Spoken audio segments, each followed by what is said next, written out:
Hello मेरे प्यारे बच्चों, मेरा नाम है शीतल और आज हम करेंगे हमारा चैप्टर नंबर 1 जिसका नाम है स्वदेश।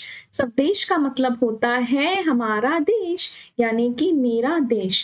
ठीक है, सबसे पहले देखो हम क्या करेंगे, इसमें जो हमारी कविता है इसकी हर एक चीज को, हर एक लाइन को अच्छे से समझेंगे। ठीक है, चलो स्टार्ट करते हैं बिना किसी देरी के। सबसे पहले जो हमारा ये शब्द है स्वदेश, स्वदेश का मतलब होता है अपना देश। क्या होता है स्वदेश का मतलब? स्वदेश का मतलब होता है अपना देश, हमारा देश। ठीक है, देश क्या होता है? जहां पर हम रहते हैं, जहां पर हमने कहीं ना कहीं जन्म लिया है। जैसे किसी ने दिल्ली में, मुंबई में, कलकत्ता में, कहीं ना कहीं आप में से किसी ने जन्म लिया है। और ये सारी जगहें कहाँ पर आती हैं? ये सारी जगहें हमारे प्यारे देश भारत के अंदर आती हैं, है ना। तो जो हमारा देश है उसका क्या नाम है? उसका नाम है भारत, जिसको हम इंडिया भी कहते हैं। स्वदेश, स्वदेश का मतलब है मेरा अपना देश, यानी कि अपना देश। स्वदेश यानी कि अपना देश। ठीक है, चलो अब लाइन बाय लाइन क्या करते हैं, जो ये लाइनें दी गई हैं इनको एक्सप्लेन करते हैं और अच्छे से समझते हैं। वह हृदय नहीं है, पत्थर है जिसमें स्वदेश का प्यार नहीं। अर्थात यहाँ पर कवि कह रहे हैं कि जिस इंसान को अपने देश से प्यार नहीं है, ठीक है, तो उसका जो हृदय है यानी कि जो उसका दिल है, वो दिल है ही नहीं। वो क्या है? वो पत्थर के रूप की तरह है, यानी कि वो एक पत्थर है। ठीक है, जो उसका दिल है वो दिल है ही नहीं, वो क्या है? एक पत्थर है। यहाँ पर पत्थर से तात्पर्य है कि पत्थर कितना कठोर होता है, कितना हार्ड होता है ना, जिसकी कोई फीलिंग नहीं होती, जिसके अंदर कोई भावना नहीं होती। ठीक है, तो यहाँ पर हृदय नहीं होगा। अगर कोई ऐसा व्यक्ति है जिसको अपने देश से प्यार नहीं है, तो उसको ये समझना चाहिए कि उसके अंदर क्या है? हृदय नहीं है, बल्कि जो उसका हृदय है वो क्या बन चुका है? पत्थर बन चुका है, पत्थर है। देखो अब हम क्या करेंगे, यहाँ पर व्याख्या को अच्छे से पढ़ेंगे। कवि कहते हैं कि असली दिल वही है जिसमें अपने देश के लिए प्रेम हो। कि असली दिल वही होता है जिसके अंदर क्या होता है? अपने देश के लिए प्रेम होता है, देशभक्ति होती है, अपने देश के लिए क्या होता है? प्यार होता है। क्या आप अपने देश भारत को प्यार करते हैं? क्या आप सभी प्राउडली कहते हैं ना कि हम इंडियन हैं, हम इंडियन हैं, हम भारतीय हैं? क्यों कहते हैं? क्योंकि हमें अपने देश से क्या है? काफी प्यार है। अगर किसी इंसान को अपने देश से प्रेम नहीं है, अगर कोई ऐसा इंसान है जिसको अपने देश से क्या है? प्रेम नहीं है, तो उसका दिल कैसा है? पत्थर जैसा है, यानी उसमें कोई भावना, संवेदना, मूल्य नहीं है। अर्थात उसके अंदर क्या नहीं है? कोई भी फीलिंग नहीं है। ठीक है, हृदय का मतलब क्या होता है? हृदय का मतलब होता है दिल। स्वदेश का मतलब क्या होता है? अपना देश। स्वदेश यानी कि अपना देश। स्व का मतलब क्या होता है? अपना। क्या होता है? अपना। और देश का मतलब क्या होता है? देश होता है जहां पर हम रहते हैं, नेशन। ठीक है, पत्थर, पत्थर का मतलब होता है एक कठोर चीज। ठीक है, आपने पत्थर तो देखे ही होंगे ना। ठीक है, जो पत्थर होते हैं वो कैसे होते हैं? हार्ड होते हैं, डिफिकल्ट होते हैं, उनके अंदर क्या होती है? कोई फीलिंग नहीं होती। ठीक है, अब आपके मन में ना एक डाउट आ रहा होगा कि मैम हम सब तो अपने देश भारत से बहुत प्यार करते हैं, और वैसे ही अलग अलग कंट्रीज में रहने वाले लोग अपनी अपनी कंट्रीज से प्यार करते हैं। जैसे यूएसए में रहने वाले अमेरिकन जो हैं वो अपनी अमेरिका से प्यार करते हैं, इंडिया में इंडियंस हम अपने भारत से प्यार करते हैं, नेपाली लोग अपने नेपाल से प्यार करते हैं, और जापान वाले लोग अपने जापान से प्यार करते हैं। तो मैम ये तो सभी करते हैं ना? नहीं बच्चा, ऐसा बिल्कुल नहीं होता। कभी कभी क्या होता है, कुछ लोग हम में से ही ऐसे होते हैं, ठीक है, जो अपने देश से क्या नहीं करते? प्यार नहीं करते। आपने ऐसे गंदे बच्चों के बारे में सुना होगा ना, जो अपने बूढ़े माता पिताओं से प्यार नहीं करते हैं और उनको घर से निकाल देते हैं, उनका आदर सत्कार नहीं करते। सुना है ना आपने? ऐसे आपने लोग देखे भी होंगे, है ना। तो वो क्या करते हैं? अपने मम्मी पापा से ही प्यार नहीं करते, यानी कि जिन्होंने उन्हें जन्म दिया, जिन्होंने उनका बड़े होने तक ध्यान रखा, जिन्होंने उन्हें क्या दी? शिक्षा दी, खाना दिया, सब कुछ दिया, लेकिन उन्होंने क्या किया? अपने माता पिता से ही गद्दारी कर दी, है ना, उनका ध्यान ना रख के। वैसे ही हमारे देश के अंदर भी कुछ लोग ऐसे होते हैं जिनको हम टेररिस्ट कहते हैं, आतंकवादी कहते हैं, है ना। वो लोग क्या करते हैं? कहीं ना कहीं वो हमारे देश के ही लोग होते हैं, लेकिन वो अपने अंदर इतनी नफरत पैदा कर लेते हैं अपने देश के लिए कि वो देश के लिए ही क्या बन जाते हैं? खतरा बन जाते हैं। और ऐसे देशद्रोही के लिए हमारे भारत देश के अंदर कोई जगह नहीं है। ठीक है, तो आपको समझ आया ऐसे कौन से लोग होते हैं जिनको अपने देश से प्यार नहीं होता? वो आतंकवादी होते हैं। ठीक है, समझ आया आपको? क्या आपको अपने भारत देश से प्यार है? हाँ, आपको बहुत प्यार है और मुझे भी बहुत प्यार है। चलो एक बार इन लाइनों को दोबारा से पढ़ते हैं। वह हृदय नहीं है, पत्थर है, कि जिसमें स्वदेश का प्यार नहीं, कि जिस इंसान के अंदर, जिस व्यक्ति के अंदर अपने देश के प्रति सम्मान नहीं है, प्यार नहीं है, तो उसका जो दिल है वो हृदय नहीं है। ठीक है, वो जो हृदय है यानी कि जो दिल है वो दिल ही नहीं है, वो क्या हो चुका है? पत्थर हो चुका है। ठीक है, अब नेक्स्ट लाइनों के ऊपर आते हैं। ठीक है, यहाँ पर ये जो जीवित जोश जगा ना सका, उस जीवन में कुछ सार नहीं। अर्थात यहाँ पर कवि कहते हैं अगर किसी के जीवन में उत्साह और जोश नहीं है, ठीक है, अगर कोई ऐसा व्यक्ति है जिसके जीवन में उत्साह नहीं है, जोश नहीं है, शक्ति नहीं है, ताकत नहीं है, ठीक है, उसको अपनी लाइफ को लेके कोई उल्लास ही नहीं है, उसको कोई मजा ही नहीं है, हाँ उसके अंदर जोश ही नहीं है, उसके अंदर ताकत ही नहीं है, तो ऐसा जीवन क्या है? बेकार है। तो ऐसा जीवन क्या है? बेकार है। बिना उल्लास का, बिना जोश का जीवन क्या है? बेकार है। बिना उमंग का जीवन, बिना उत्साह का जीवन, कि भाई एनर्जी ही नहीं है, अच्छा काम करना है कर लेंगे, होमवर्क करना है कर लेंगे, अच्छा पेपर है पढ़ लेंगे, उत्साह ही नहीं है कि नहीं हमें तो स्कूल जाना है भाई, जाना है, हमें तो खेलना है, कोई उत्साह ही नहीं है, बिल्कुल लेजी हो गए हैं। तो वैसे लोगों का जो जीवन है वो क्या है? बेकार है। यहाँ पर यही बात बोली गई है। जीवन का असली मतलब तभी है जब इंसान ऊर्जावान यानी कि उसके अंदर ताकत हो, वो मेंटली प्रिपेयर हो हर चीज के लिए, प्रेरित का मतलब हर चीज से वो इंस्पायर भी हो अच्छी चीजों से, और लोगों को, दूसरों को क्या करे? इंस्पायर भी करे, प्रेरित करे दूसरे लोगों को भी। हाँ, जैसे कि अगर हम अपना एक, आपने स्कूल में देखा होगा कि हम दूसरों को अच्छे नंबर ला के इंस्पायर करते हैं, या हम किसी एक्टिविटीज में अच्छा करते हैं तो दूसरे लोग भी क्या होते हैं? हमसे इंस्पायर होते हैं। और कई बार ऐसा होता है कि खेलते वक्त हम देखते हैं कि अच्छा दूसरा प्लेयर ऐसे खेल रहा है, तो हम भी उस टेक्निक को अपने अंदर अपनाते हैं, है ना, तो हम क्या हो रहे हैं? उससे प्रेरित हो रहे हैं। आप देखते हो कि कई बार ना मैम आपकी सीट चेंज करती है ना, तो आप अपने साथ वाले पार्टनर से कहीं ना कुछ अच्छी चीजें सीखते हो, ठीक है, या उसको अच्छी चीजें सिखाते हो, तो यहाँ पे आप क्या हो रहे हो? एक दूसरे से प्रेरित हो रहे हो। ठीक है, तो ये सब चीजें भी क्या होती हैं? जरूरी होती हैं। ठीक है, अगर ये सब चीजें होती रहती है तभी आपका जो जीवन है वो क्या है? अच्छा है। एक बार फिर से इस लाइनों का मतलब समझते हैं।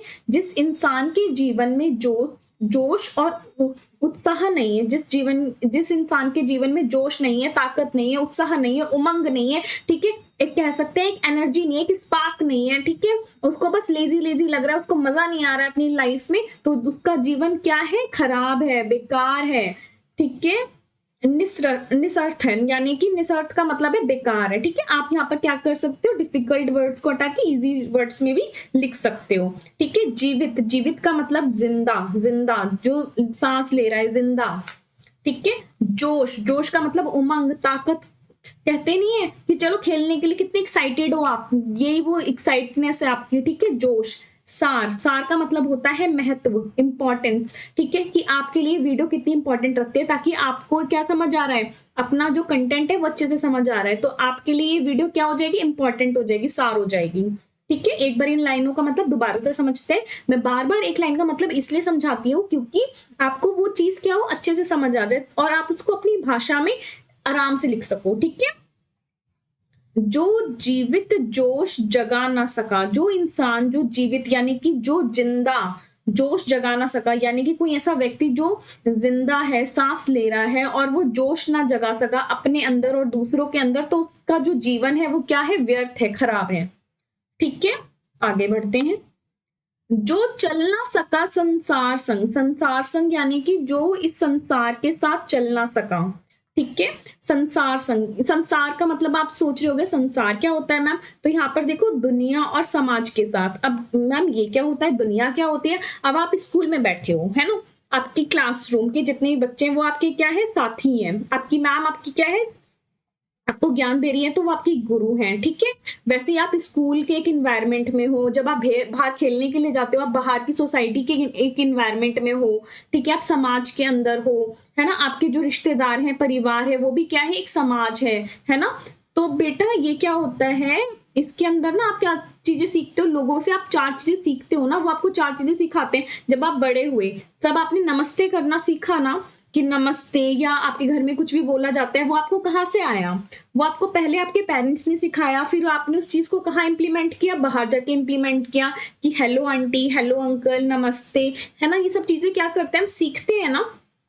तो वैसे ही हम बहुत सारी चीजें अपनी फैमिली से सीखते हैं, उसी चीज की यहाँ पर बात की गई है। एक बार आप इन लाइनों को दोबारा से समझो, तब मैं आपको और अच्छे से इसका मतलब समझाऊंगी। देखो, जब भी हम कविता पढ़ते हैं ना बच्चों, तो उसका एक मतलब नहीं होता, उसके अनेकों मतलब निकलते हैं, ठीक है।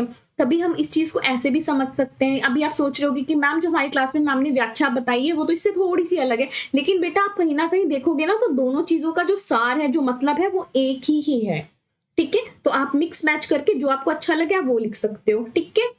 चलो, जो चल ना सका संसार संग, ऐसा व्यक्ति जो चल ना सका संसार संग, यानी कि जो समाज के साथ चल ना सका, उसका होता संसार नहीं, तो जो संसार है उसका नहीं होता, यानी कि जो संसार है, जो बाहर के लोग हैं वो उसके नहीं होते। अगर आप अपनी सोसाइटी से अलग चलोगे तो जो आपकी सोसाइटी है वो आपका साथ नहीं देगी, ठीक है। फॉर एग्जाम्पल मैं आपको एग्जाम्पल देती हूँ, ठीक है। आपको क्या कहना है, आप चाहते हो कि आप क्या करो, आप कूड़ा इधर उधर फेंको, ठीक है। स्कूल में आप चाहते हो कि जहां पर आपने चिप्स खाया या आपने जहां पर खाना खाया तो खाने को पैक करने के लिए पेपर होता है वो आप इधर उधर फेंक दो। क्या ये चीज आपके स्कूल में आपको अलाउड की जाएगी? नहीं की जाएगी। क्यों नहीं की जाएगी? क्योंकि ये चीज गलत है ना। क्योंकि कूड़ा ऐसे फेंकना, उससे गंदगी भी होती है, दूसरे लोगों को भी पसंद नहीं है, और ये कोई सही तरीका नहीं है क्या गंदगी को मैनेज करने का। तो ये चीज क्या है, गलत है। अगर आप इस चीज का वो करोगे, आपकी मैम आपको बोलते हैं कि नहीं बेटा आपको डस्टबिन में डालना है, और आप बोलोगे नहीं मैं तो नहीं डालूंगी, मैं तो नहीं डालूंगा, तो आपको क्या करना पड़ेगा, आपको पनिशमेंट लेनी पड़ेगी। तो जो आपका संसार है ना, जो ये आपका स्कूल का एनवायरनमेंट है, ये आपका साथ कभी नहीं देगा, और आपके पेरेंट्स को भी बुलाया जाएगा और आपको भी शेम किया जाएगा, ठीक है। चलो, यानी कि आपको भी ऐसे बुरा दिखाया जाएगा ना कि बच्चा ये गलत है, आपको भी समझाया जाएगा कि नहीं देखो दिस इज रॉन्ग, है ना। समझ आया? जो चल ना सका संसार संग, उसका होता संसार नहीं। अर्थात यहाँ पर लिखा है कवि कहते हैं कि हर किसी के पहले ये लगा लेना, कवि कहते हैं कि जो इंसान समाज और दुनिया के साथ मिलकर नहीं चलता, कि जो इंसान समाज और दुनिया के साथ मिलकर नहीं चलता। अब हमें पता है कि चोरी करना गलत है, ठीक है। चोरी करना क्या है, गलत है। तो अगर कोई ऐसा व्यक्ति है जो चोरी करेगा, ठीक है, चीटिंग करेगा, तो क्या संसार उस आदमी को अपनाएगा? कभी नहीं अपनाएगा, ठीक है। वह अकेला रह जाता है, तो वो इंसान क्या रह जाता है, अकेला रह जाता है। आपने क्लास में देखा होगा, अगर आप क्लास में क्या करोगे, बहुत ज्यादा शैतानी करोगे, दूसरों को परेशान करोगे, तंग करोगे, तो कहीं ना कहीं वो बच्चा क्या रहेगा, अकेला रह जाएगा। उसको कोई भी अपना दोस्त बनाना पसंद नहीं करेगा। समाज और देश के साथ चलना ही असली जीवन है, और समाज और देश के साथ चलना ही क्या है, असली जीवन है, ठीक है। ये नहीं कि आपको कुछ भी कह रहे हो कि नहीं ऐसे नहीं होता है। अपने क्या है, अपने देश का हमें क्या देना चाहिए, हमेशा साथ देना चाहिए। संसार का मतलब आपको समझ आ गया, दुनिया और समाज, ठीक है। अब आगे बढ़ते हैं। देखो यहाँ पर मैंने ये जो स्टिकर बनाया वो यही है कि ना आपको क्या करनी चाहिए, जैसे बड़ों की आदर करना क्या है, हमारा संस्कार है, ठीक है। अगर कोई बच्चा ऐसे अपने बड़ों से तू तड़ाक से बात करेगा, बदतमीजी से बात करेगा, तो क्या उसको संसार एक्सेप्ट करेगा? क्या उसको उसकी सोसाइटी एक्सेप्ट करेगी? नहीं, उसकी बल्कि बहुत बेइज्जती होगी कि देखो वो बच्चा कितना गंदा है ना। तो हमें कभी भी ऐसा नहीं करना चाहिए। और देखो, हम कितने भी बड़े हो जाए, हमें आदर करवाना और करना कभी नहीं भूलना चाहिए। अगर आप दूसरों का आदर करोगे तभी तो आपको आदर मिलेगा, ठीक है। चलो, अब हम क्या करते हैं, नेक्स्ट पैरा पे आ जाते हैं। हाँ देखो, ये 2 लाइनें हैं, ठीक है। जिसने साहस को छोड़ दिया, जिसने साहस को छोड़ दिया, साहस यानी कि हिम्मत को, बहादुरी को छोड़ दिया, वह पहुंच सकेगा पार नहीं। तो उसका वो पार नहीं हो पाएगा, यानी कि वो सफल नहीं हो पाएगा। यहाँ पर कवि कह रहे हैं जो इंसान हिम्मत छोड़ देता है वह कभी मुश्किलों को पार नहीं कर सकता। साहस ही सफलता की कुंजी है, और साहस से ही क्या है, सफलता की जो की है ना, कुंजी का मतलब होता है की। जो साहस है, जो हिम्मत है, जो जोश है, जो बहादुरी है, वही क्या है, आपको पार लगा सकती है, आपकी नैया को पार लगा सकती है, आपको क्या कर सकती है, सफल बना सकती है। अगर कोई बच्चा है, ठीक है, उसको पता है कि भाई उसके इस बारी कम नंबर आ गए, तो वो अगली बारी और मेहनत करेगा और मेहनत करेगा। अगर आप मेहनत ही नहीं करोगे, अगर आप बहादुरी नहीं दिखाओगे मेहनत करने की, अगर आप हिम्मत ही नहीं दिखाओगे मेहनत करने की, तो आप कभी भी सफल नहीं हो पाओगे। तो यहाँ पर बच्चों आसान भाषा में यही लिखा हुआ है कि जिसने साहस को छोड़ दिया, जिसने हिम्मत करना छोड़ दिया, जिसने बहादुरी दिखाना छोड़ दिया, वह क्या हो जाएगा, वो अपनी जो नैया है उसको कभी भी पार नहीं लगा पाएगा। यानी कि वो अपनी जिंदगी में, अपने जीवन में कभी भी सफल नहीं हो पाएगा अगर आप क्या कर दोगे, साहस छोड़ दोगे, हिम्मत छोड़ दोगे।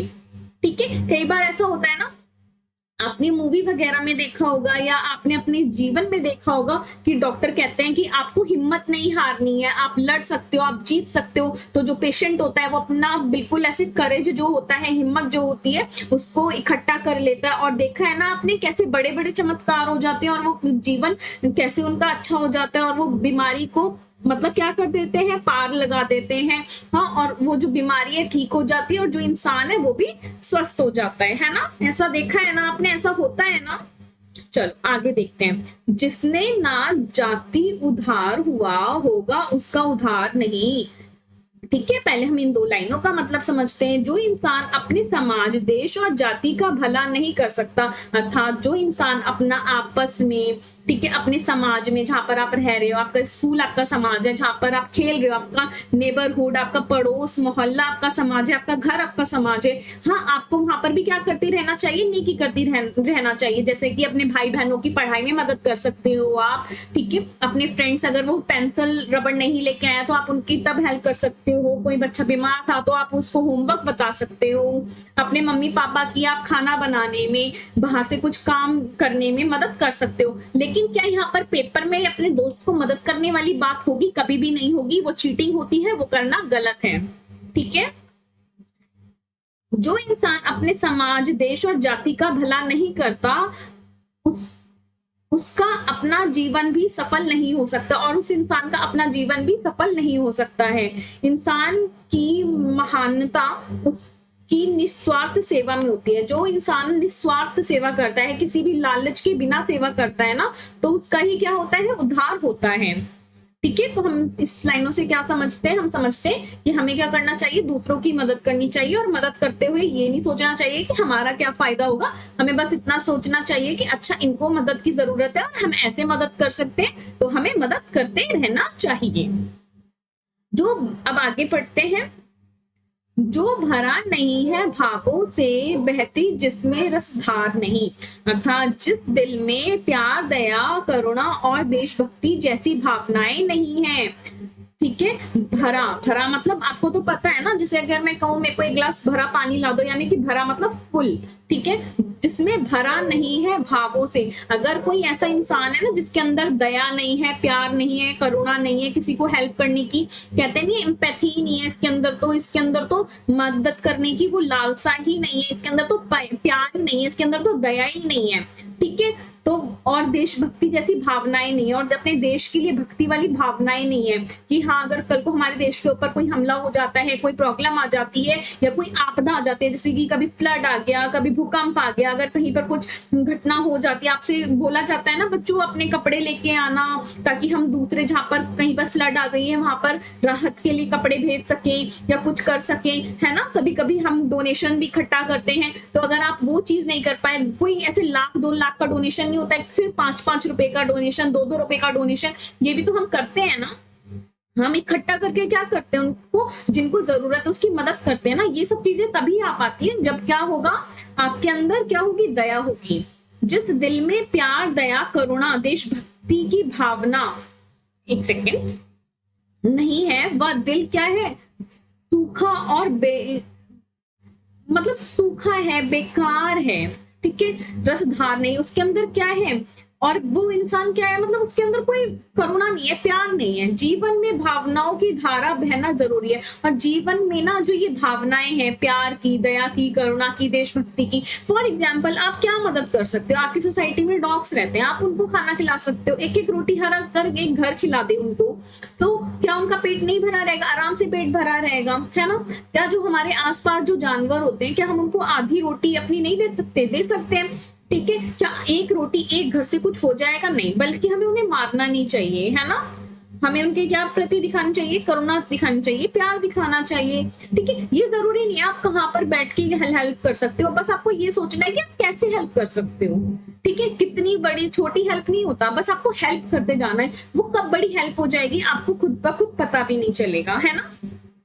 जो भरा नहीं है भावों से बहती जिसमें रसधार नहीं, जो ऐसा इंसान है जिसके अंदर भावनाएं नहीं है। कौन सी भावनाएं, दया की, करुणा की, दया की, देशभक्ति की, ऐसी भावनाएं नहीं है तो वो इंसान क्या है, बेकार है। ठीक है, उसमें क्या होनी चाहिए, हर इंसान के अंदर जो रसधार है यानी कि भावनाओं की जो नदी है वो हमेशा बहती रहनी चाहिए।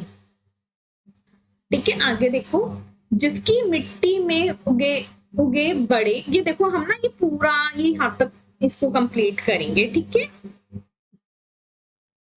जिसकी मिट्टी में उगे बड़े पाया जिसमें दाना पानी, यानी कि जिसकी मिट्टी में हम उगे हैं, यानी कि जिसकी मिट्टी में हम पैदा हुए हैं, जहां पर हमने जन्म लिया है और जिसका हमने अन्न खाया है, दाना पानी यानी कि अन्न खाया है, जल ग्रहण किया है, पानी ग्रहण किया है, पानी पिया है।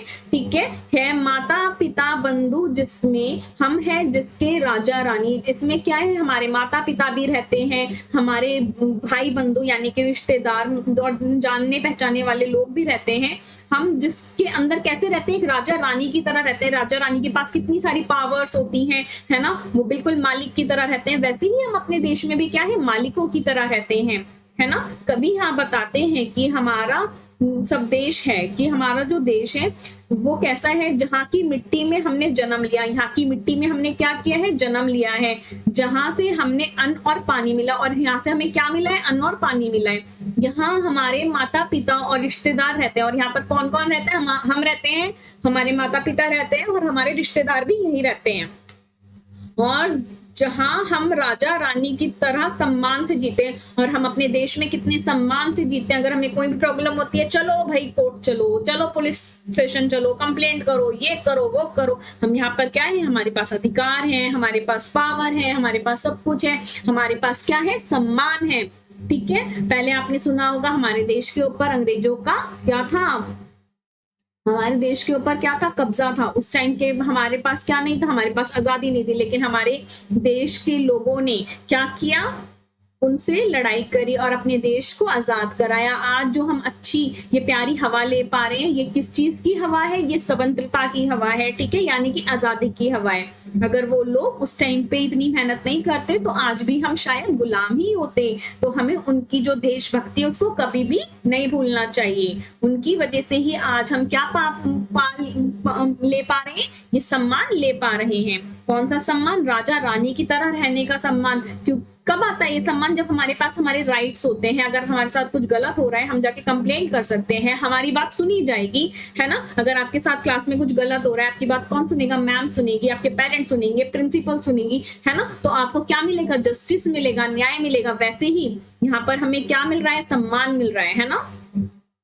सम्मान का मतलब रिस्पेक्ट होता है। रिस्पेक्ट ऐसे थोड़ी होती है कि लो नमस्ते जी ये वो, ये तो आपको देखो आपके आस पड़ोस वाले लोग कर सकते हैं, लेकिन जो हमारा देश है उसके अंदर हमें सम्मान कैसे मिल रहा है, हमें राइट्स लेके सम्मान मिल रहा है। यानी कि जो हमारे अधिकार है, हम बोलने का अधिकार है, हमारा राइट टू लिविंग है, राइट टू फ्रीडम है, राइट टू इक्वालिटी है ना। बहुत सारे राइट्स है, ये क्या है, ये हमारे अधिकार है, जिसकी वजह से हमें सम्मान मिल रहा है। अब देखो एक बार हम क्या करेंगे, देखो मैं इतना डीपली आपको इसका इनडायरेक्ट मतलब इसलिए बता देती हूँ ताकि देखो मैंने आपको पहले ही बोला है कविता का एक कोई मतलब नहीं होता है, आप इसको डिफरेंट डायरेक्शंस में ले जाके लिख सकते हो।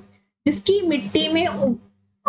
मिट्टी में उगे बड़े पाया जिसमें दाना पानी, यानी कि जिसकी मिट्टी में हम पैदा हुए हैं, जिससे हमने दाना पानी पाया है, यानी कि अन्न पाया है, खाना पाया है माता पिता बंधु, जिसमें हमारे माता पिता और बंधु का मतलब होता है रिश्तेदार, सगे संबंधी, फ्रेंड्स वगैरह। ठीक है, सब कुछ इसमें आ जाएगा।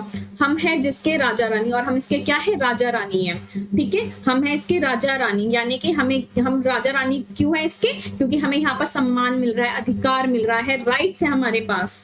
ठीक है, हमारी यहाँ पर बात सुनी जाती है। अब आगे देखते हैं, जिसने की, यहाँ पर भी हम ये पूरे कंप्लीट करेंगे। जिसने की खजाने खोले हैं, नवरत्न दिए हैं लासानी जिसने पार ज्ञानी भी मरते हैं जिस पर दुनिया दीवानी। चलो देखते हैं यहाँ पर हमारे कवि क्या कह रहे हैं। हमारा देश धन धान्य और रत्नों से भरा हुआ है। यहाँ पर हमारे देश की प्रशंसा की गई है कि जो हमारा देश है उसके अंदर क्या है, काफी ज्यादा धन्य है, यानी कि काफी ज्यादा पैसा है। हमारा देश क्या है, अमीर है। हमारे देश के अंदर जो लोग हैं उनके पास रोजगार है, खाने को सामान है, अन्न है, ठीक है। और इसका मतलब यहाँ पर इसकी जो संस्कृति है, समृद्धि है, ज्ञान है, ठीक है, इन सब की बातें भी करी गई है। अब देखो इसको थोड़ा सा अच्छे से समझते हैं। हमारा प्यारा भारत देश आप जानते हो, इसके अंदर कितनी सारी क्या है, डाइवर्सिटी है, विभिन्नता है, ठीक है। विभिन्नता कैसे है, लोगों के धर्म अलग है, कोई हिंदू है, कोई मुस्लिम है, कोई सिख है, कोई ईसाई है, कोई जैन है, कोई बुद्धिस्ट है ना, ऐसे ही और भी धर्म है। तो ये सब क्या है, अलग अलग धर्म है। इसके अलावा क्या है, हमारे देश में अलग अलग संस्कृति है। संस्कृति को हम अलग डायमेंशन में कवर कर सकते हैं जिसको हम कल्चर कहते हैं। जैसे कि आपने देखा होगा राजस्थान में लोग कैसे कपड़े पहनते हैं, हाँ, और साउथ इंडिया में कैसे पहनते हैं, वो लोग खाना इतना अलग खाते हैं। जब हम नॉर्थ ईस्ट की बात करते हैं तो वहां पर लोग क्या है, खाना कितना अलग है, वहां पर डाइवर्सिटी कितनी अलग है। इवन हमारे जो पूरा भारत देश है वो कितना कह सकते हैं रिच है, धन है उसके अंदर, क्योंकि यहाँ पर जो धन सिर्फ पैसों के मामले में नहीं होता, धन अलग अलग चीजों के मामले में भी होता है। जैसे कि यहाँ का जो वातावरण है बेटा देखो कितना ज्यादा अलग है। यहाँ पर ठंडी भी है, गर्मी भी है। राजस्थान में क्या है, रेत भी है ना, और गर्मी भी है। और आप यहाँ पर हर चीज का, जैसे कि आपको अगर सी वगैरह का जाना है तो आप कोस्ट एरिया पे जा सकते हो। आपको ठंड का एहसास लेना है तो आप हिमालय के उधर जा सकते हो, है ना। तो आपको यहाँ पर अलग अलग सीजन मिल जाएंगे, सब कुछ मिल जाएगा। तो हमारा जो भारत देश है वो बहुत धन्य है, उसके पास वो भरपूर है। यहाँ पर अलग अलग तरह की धर्म के लोग रहते हैं इकट्ठे होके, अलग अलग संस्कृति के लोग रहते हैं। यहाँ पर अलग फूड है, हर जगह का खाना अलग होता है ना, तो यहाँ पर अलग खाना है, अलग पहनावा है, अलग बोली है, अलग भाषा है। सब कुछ यहाँ पे क्या है, अलग अलग है, फिर भी सब क्या है, एक है। तो जो हमारा प्यारा देश है वो क्या है, वो भरा पूरा है, ठीक है। यानी कि यहाँ पर सब कुछ है हमारे देश के अंदर, ठीक है, समझ आया। चलो एक बारी मैं आपको इसको डायरेक्टली समझा देती हूँ।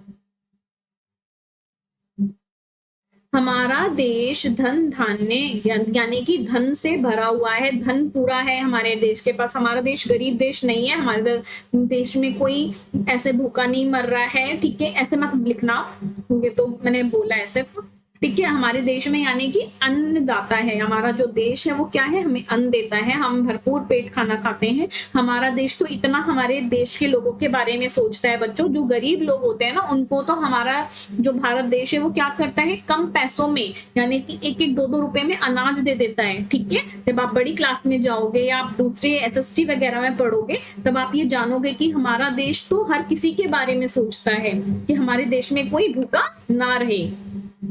हमारा देश धन धान्य और रत्नों से भरा हुआ है। हमारे रत्नों से भरा हुआ है यानी कि हमारे देश के अंदर आपने माइन सुना है ना, कि यहाँ पर देखो कोल की माइन है, यहाँ पर इस चीज की माइन है। तो हमारा देश क्या है, रत्नों से भरा हुआ। हमारा पूरा देश जो है उसके अंदर बहुत ज्यादा समृद्धि है, ठीक है, बहुत रिचनेस है। इसकी समृद्धि, संस्कृति और ज्ञान पर विद्वान भी गर्व करते हैं। और जो इसकी संस्कृति है, जो इसकी ज्ञान है, ज्ञान यानी कि नॉलेज है। गीता भी यहाँ पर आपने देखा है कि गीता यहाँ पर हुई, एक बुक है गीता, ठीक है, आप ऐसे कह सकते हो। उसके अंदर ज्ञान की बातें कही गई हैं। वैसे ही हमारे यहाँ पर कितनी हम धार्मिक बुकों की बातें करते हैं, वो भी क्या है, ज्ञान की बातें हमें सिखाती हैं, अच्छी चीजें हमें सिखाती हैं। तो वो सब क्या है, उनके ऊपर हमें गर्व करते हैं, ठीक है। सब क्या है, गर्व करते हैं। जो ज्ञानी लोग हैं, जो जिनको ज्ञान है, ठीक है, वो सब इन चीजों पे क्या करते हैं, गर्व करते हैं। जैसे कि बुद्धा, जब हम उनकी बातें करते हैं तो उन्होंने भी यहाँ पर ही धरती पर जन्म लिया, भारत की धरती पर, और यहाँ पर अलग अलग चीजों के बारे में बताया, ठीक है, जिस पर दुनिया दीवानी है। और इस चीज पर हम पूरा का पूरा जो देश है वो क्या है, दीवाना है। दुनिया हमारे देश की दीवानी है क्योंकि हमारा देश क्या है, काफी रिच है इस चीजों में, अलग अलग चीजों में, कल्चर में, अपनी समृद्धि में, ज्ञान में, ठीक है। अब आगे देखो, है काल दीप जलता हरदम। काल दीप यानी कि एक दीपक है, काल का दीपक यानी कि जो समय का चक्रव्यूह है। आपने सुना है ना, समय का चलता ही रहता है, चलता ही रहता है। तो हमें ये पता है कि जो काल दीप है यानी कि जो मरने मरना, जो अगर किसी इंसान ने जन्म लिया है तो उसका जो मरना है वो निश्चित है। तो ये कालदीप है, यानी कि कालदीप यानी कि मृत्यु का प्रतीक दीपक, यानी कि दीपक जो है वो यहाँ पर किस चीज का प्रतीक है, किस चीज से तात्पर्य कराया गया उसका, मृत्यु से, कि जो मृत्यु का दीपक है वो तो आना ही है, यानी कि एक ना एक दिन हमें मृत्यु क्या है, आनी ही है कालदीप जलता हरदम, हरदम क्या है, हर समय क्या होता है, कालदीप जलता ही रहता है, यानी कि जो मृत्यु है उसका हमें पता है कि आनी है तो आनी, उसका जो वो है दीप वो जलता ही रहता है। जल जाना है परवानों को, यानी कि जो परवाने, आप परवानों को देखा है आपने, जो ये जो इंसेक्ट्स होते हैं छोटे छोटे से, जब ये दीपक के पास आते हैं ना तो ये जल जाते हैं, इसमें भुन जाते हैं अपने आप ही। ठीक है, तो वैसे यहाँ पर कवि बोल रहे हैं कि हमें भी एक दिन जल जाना है, खत्म हो जाना है, समाप्त हो जाना है, सब कुछ है अपने हाथों में, हमारे हाथों में सब कुछ है। क्या तोप नहीं, क्या नहीं तलवार नहीं, क्या हम पे क्या तोप नहीं है, यहाँ पे व्यंग करते हुए कवि कहते हैं कि हम पे तोप नहीं है, तलवार नहीं है। तोप आपको पता है मिसाइल को कहा जाता है, और तलवार तो आपने देखा ही होगा तलवार। ठीक है, तो वह हृदय नहीं है, पत्थर है जिसमें सब देश का प्यार नहीं। सबसे पहले इन ऊपर की लाइनों को समझते हैं एक बार। यहाँ पर कवि कह रहे हैं समय का दीपक हमेशा जलता रहता है, जो समय का दीपक है, जो काल दीपक है, यानी कि मृत्यु का जो दीपक है वो हमेशा ही जलता रहता है।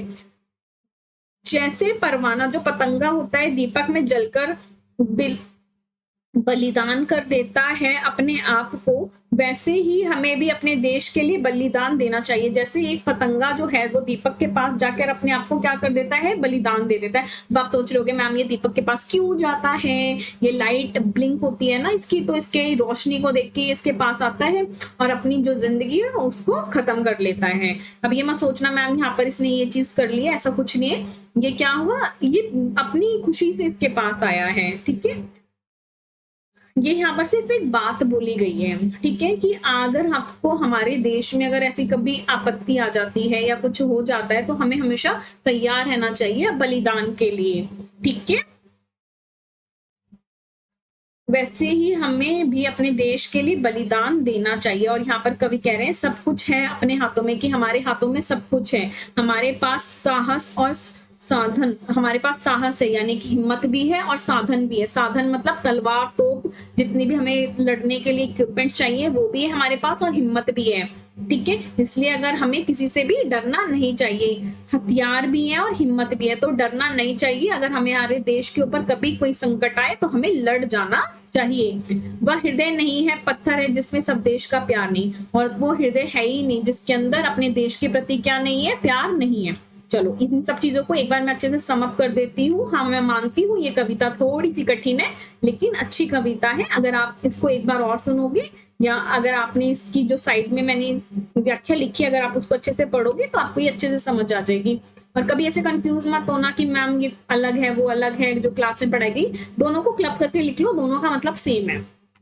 ठीक है, चलो ये कविता हमें सिखाती है कि असली इंसान वही है जिसके दिल में अपने देश के लिए क्या हो, प्यार हो। बिना उत्साह, साहस और भावनाओं के जो जीवन है वो क्या है, बेकार है। अपने देश और समाज के लिए जिम्मेदारी को निभाना चाहिए, दूसरों की मदद करनी चाहिए। हमारा देश हमें अन्न, पानी, माता पिता, रिश्तेदार सब कुछ देता है, इसीलिए हमें इसका जो ऋण है, जो इसका कर्ज है वो चुका देना चाहिए। अगर हमारे को कभी का जो ऋण है उसको चुकाने का मौका मिले।